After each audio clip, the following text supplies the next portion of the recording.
मेरी मकान मालकिन पूरी तरह नशे में धुत थी। मैं उनको अपने कंधे का सहारा देकर उनके बेडरूम तक ले आया और उनको बेड पर लिटा दिया। वह बिल्कुल भी होश में नहीं थी। मैं उनको लिटाकर जैसे ही जाने लगा, वो मुझसे बोली, बेटा दरवाजा बंद करके मेरे पास आओ, मुझे तुमसे एक जरूरी बात करनी है।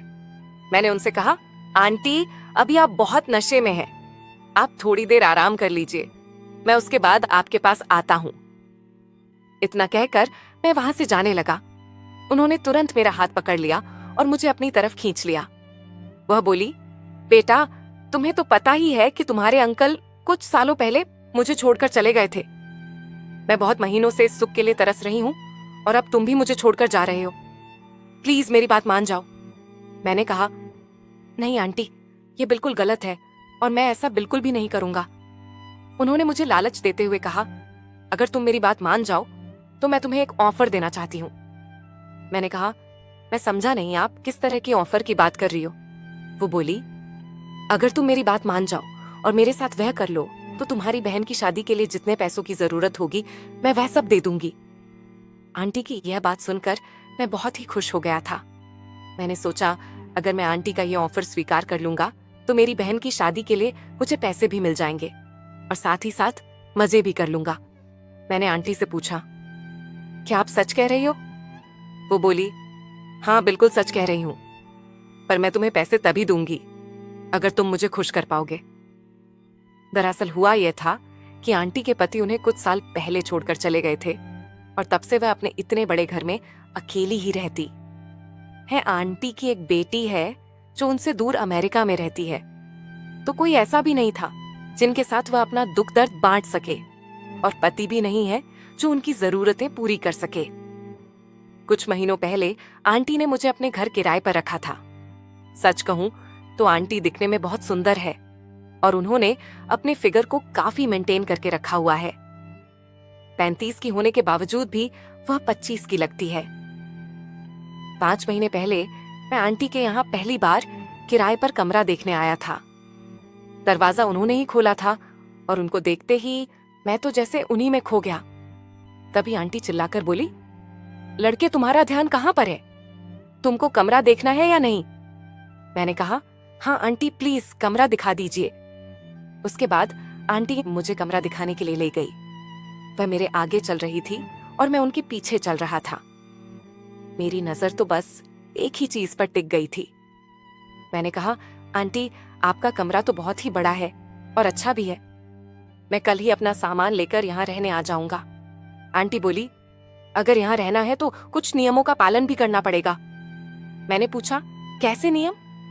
आंटी बड़े ही मस्ती भरे मिजाज में बोली, जब भी मैं तुम्हें अपने कमरे में बुलाऊंगी तो तुम्हें आना पड़ेगा। मैं तुमसे जो कुछ भी करने के लिए बोलूंगी तुम्हें वह सब करना पड़ेगा। मैंने कहा, ठीक है आंटी जी, मैं आपकी सारी बातें मानूंगा। पर मैं यही सोच रहा था कि अचानक से आंटी को ये क्या हो गया है? वह मुझसे इस तरह की बातें क्यों कर रही है?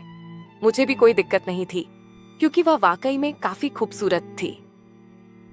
उन्हें देखकर मुझे भी कुछ कुछ होने लगा था। उसके अगले ही दिन मैं अपना सारा सामान लेकर शिफ्ट हो गया था। शाम को आंटी ने मुझे अपने कमरे में बुलाया। जब मैं उनके कमरे में गया तो मैंने देखा कि आंटी कोई पिक्चर देख रही थी और उनके सामने वाली टेबल पर शराब की एक बोतल रखी हुई थी। वो मुझे देखकर बोली, आओ बेटा मेरे पास आकर बैठो, और हम दोनों बातें करने लगे। वह मुझसे बोली, तुम्हारा सारा सामान सेट हो गया है या अभी भी कुछ बाकी रह गया है? मैंने कहा, सब कुछ हो गया है आंटी, बस कुछ छोटा मोटा सामान लाना बाकी रह गया है। उन्होंने कहा, अच्छा कोई बात नहीं, यहाँ मेरे पास आकर बैठो। उसके बाद मैं उनके सामने वाले सोफे पर जाकर बैठ गया। आंटी बोली, बेटा इतना दूर दूर क्यों बैठ रहे हो, यहाँ आकर बैठो ना।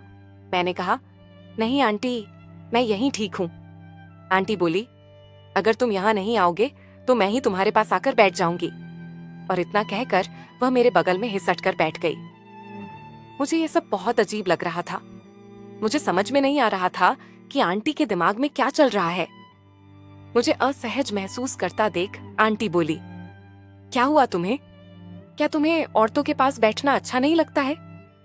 मैंने कहा, वो बात नहीं है आंटी, पर आप ऐसे अचानक मेरे पास आकर बैठ जाएंगी, ये मैंने कभी सोचा नहीं था। आंटी बोली, कोई बात नहीं। अच्छा, अब ये बताओ तुम्हारा नाम क्या है? मैंने कहा, आंटी जी मेरा नाम करण है। आंटी बोली, करण सबकी जिंदगी में कुछ ना कुछ पहली बार ही होता है। और बात करते करते उन्होंने मेरा हाथ पकड़ लिया, पर मैं उन्हें कुछ बोल भी नहीं पा रहा था। आंटी बोली, करण तुम तो जानते ही हो ना कि मेरे पति मुझे 1 साल पहले ही छोड़कर चले गए थे और तब से मैं बिल्कुल अकेली हो चुकी हूं। मैंने पूछा, आंटी अंकल आपको छोड़कर क्यों चले गए थे? आंटी बोली, जब मेरी बेटी पैदा हुई थी तब डॉक्टर ने मुझसे कहा था कि अब मैं दोबारा कभी मां नहीं बना पाऊंगी। और ये बात सुनकर मेरे पति बहुत उदास हो गए थे, क्योंकि उनको हमेशा से एक बेटा चाहिए था। कुछ महीने बीतने के बाद उन्होंने मुझसे कहा कि क्योंकि मैं उन्हें कोई वारिस नहीं दे सकती, इसीलिए वह मुझे छोड़कर दूसरी शादी करने जा रहे हैं। मैंने उन्हें बहुत समझाया था कि आज के जमाने में बेटा या बेटी में कोई फर्क नहीं होता है। जो काम एक बेटा कर सकता है वह बेटी भी कर सकती है। हमारी बेटी भी हमें वह सारे सुख दे सकती है जो एक बेटा दे सकता था। लेकिन उन्होंने मेरी कोई बात नहीं मानी और हम दोनों को छोड़कर चले गए थे। मैंने उनकी बेटी के बारे में कभी नहीं सुना था। मैंने उनसे पूछा, आंटी आप तो अपने घर में अकेली ही रहती हो, आपकी बेटी कहाँ है? आंटी बोली, वो पढ़ाई करने के लिए अमेरिका गई हुई है। कुछ देर ऐसे ही बातें करने के बाद मैं वहां से चला आया, क्योंकि मुझे सुबह ऑफिस भी जाना था। एक दिन जब शाम को मैं अपने ऑफिस से वापस आया तो मुझे आंटी के कमरे से कुछ आवाजें आती सुनाई दी। आवाजों से ऐसा लग रहा था जैसे कोई आंटी के साथ वह सब कर रहा है। पहले तो मुझे लगा कि हो सकता है कि आंटी कोई काम कर रही हो, और यही सोचकर मैं अपने कमरे में चला गया। थोड़ी देर बाद जब मैं वापस आया तो मैंने सुना कि वह आवाजें अभी भी आ रही हैं। उसके बाद मैंने आंटी के कमरे में चुपके से झांक कर देखा तो मेरे होश ही उड़ गए। आंटी एक बड़ा सा बैंगन लेकर, मुझे तो अपनी आंखों पर यकीन ही नहीं हो रहा था, पर फिर भी मैं थोड़ी देर वहीं पर खड़ा होकर वो शो देखने लग गया। मैं भी उस खूबसूरत नजारे के मजे लेने लग गया। तभी आंटी अपना काम खत्म करके बाहर आने लग गई। उनको बाहर आता देख मैं तुरंत वहां से भाग गया। मैं सोचने लगा था कि आंटी तो इस उम्र में भी बहुत मेहनती है। जब से मैंने उनको बैंगन का इस्तेमाल करके देखा था, तब से मेरे मन में उनके लिए इज्जत और भी ज्यादा बढ़ गई थी। एक शाम की बात है कि मैं बाजार जा रहा था। तभी आंटी मेरे कमरे में आ गई और बोली, बेटा बाजार जा रहे हो? मैंने कहा, जी आंटी कुछ सब्जियां खरीदने के लिए जा रहा हूं। आंटी बोली, बेटा मेरे लिए भी 1 किलो बैंगन ले आना। मैंने कहा, ठीक है ले आऊंगा आंटी। और इतना कहकर मैं अब बाजार चला गया। जब मैं वापस आया तो आंटी ने मुझे चाय पीने के लिए अपने कमरे पर बुलाया। मैं वहीं बैठकर चाय पीने लगा। तभी मेरे पापा का फोन आ गया। उनसे बात करने के बाद मैं थोड़ी टेंशन में आ गया था। मेरी शक्ल पर टेंशन देखकर आंटी ने मुझसे पूछा, क्या हो गया बेटा? पापा से बात करने के बाद तुम थोड़ा सा उदास लगने लगे हो। मैंने उनसे कहा, कुछ नहीं आंटी, बहन की शादी सिर पर आ गई है, पर अभी तक उसके लिए दहेज की व्यवस्था नहीं हो पाई है। लड़के वालों ने दहेज में आरएस 25 लाख मांगे हैं, पर अभी तक हमने आरएस बैंक लाख ही जुटा पाए हैं। बस इसी बात की चिंता मुझे और मेरे परिवार को खाई जा रही है। आंटी बोली, मैं तुम्हारी मदद कर सकती हूँ, लेकिन उसके बदले तुम्हें भी मेरा एक काम करना पड़ेगा। मैंने कहा, आंटी मैं पैसों के लिए कोई भी काम करने के लिए तैयार हूँ। आंटी बोली, तुम मुझसे शादी कर लो, फिर मैं तुम्हें और तुम्हारे परिवार को कभी भी पैसों की कमी नहीं होने दूंगी। मैं उनकी बात सुनकर हैरान रह गया था। मैंने कहा, आप ये क्या बोल रही हो आंटी? मैं आपसे शादी कैसे कर सकता हूँ? आंटी ने कहा, सोच लो, मैं अभी के अभी तुम्हारे हाथ पर 25-25 लाख रुपए रखने के लिए तैयार हूँ। मुझे पैसों की इतनी ज्यादा जरूरत थी कि मैंने उनके काम के लिए हामी भर दी। फिर आंटी बोली, लेकिन एक शर्त यह भी है कि तुम अपनी बहन की शादी में नहीं जाओगे, तुम हमेशा मेरे पास ही रहोगे। मैंने कहा, ऐसा नहीं हो सकता है आंटी। अगर मैं अपनी बहन की शादी में नहीं जाऊंगा तो उसकी शादी की कोई व्यवस्था नहीं हो पाएगी। मेरे पिता बहुत ही ज्यादा बूढ़े हैं। वह इतना काम नहीं तो कर पाएंगे। मेरी माँ भी बहुत बीमार रहती हैं। मुझे अपनी बहन को भी संभालना होगा। पर आंटी मेरी बात नहीं मानी। वो बोली, नहीं, तुम अपने घर वापस नहीं जाओगे। मैं पैसे तुम्हें सिर्फ इसी शर्त पर दूंगी कि तुम अपने घर वापस नहीं जाओगे। मैंने आंटी के सामने हार मान ली और उनकी शर्त मंजूर कर ली। मैंने उनसे RS 25 लाख लेकर अपने गांव भेज दिए और उनसे शादी कर ली। मैंने अपने मम्मी पापा से झूठ बोल दिया था कि मैंने अपने ऑफिस के बॉस से पैसे लेकर भेजे हैं और जब तक मैं उनके सारे पैसे चुका नहीं देता वह मुझे एक दिन की भी छुट्टी नहीं देंगे। इसीलिए मैं जब तक उनके सारे पैसे चुका नहीं देता तब तक मैं गांव नहीं आ पाऊंगा।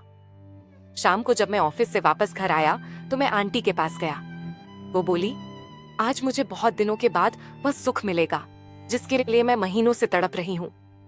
रात भर हम आपस में खोए रहे और सुबह जब मैं उठा तो आंटी ने खुश होकर मुझे गले लगा लिया। वो बोली, अरे कल रात मुझे इतना मजा आया है जितना मुझे अपनी पूरी जिंदगी में कभी नहीं आया। मैं बहुत खुश हूँ जो तुमने मेरी सारी बात मानकर मेरा अकेलापन दूर कर दिया। मैं उनके साथ फंस चुका था क्योंकि मुझे अपनी बहन के लिए पैसों की जरूरत थी। मैं इस रिश्ते से बिल्कुल भी खुश नहीं था, पर मैं और कर भी क्या सकता था। अगर मैं यह कदम नहीं उठाता तो मेरी बहन की शादी टूट जाती और उसकी जिंदगी बर्बाद हो जाती। कमेंट करके जरूर बताइएगा कि आपको यह कहानी कैसी लगी। अगर आपको यह कहानी पसंद आई हो तो इसे लाइक करें और अपने दोस्तों के साथ भी शेयर करें। आगे भी ऐसी रोमांचक कहानियों के प्लीज हमारे चैनल को सब्सक्राइब करें और बेल आइकन दबाना ना भूलें। अपना और अपने परिवार का ध्यान रखना। Thank you.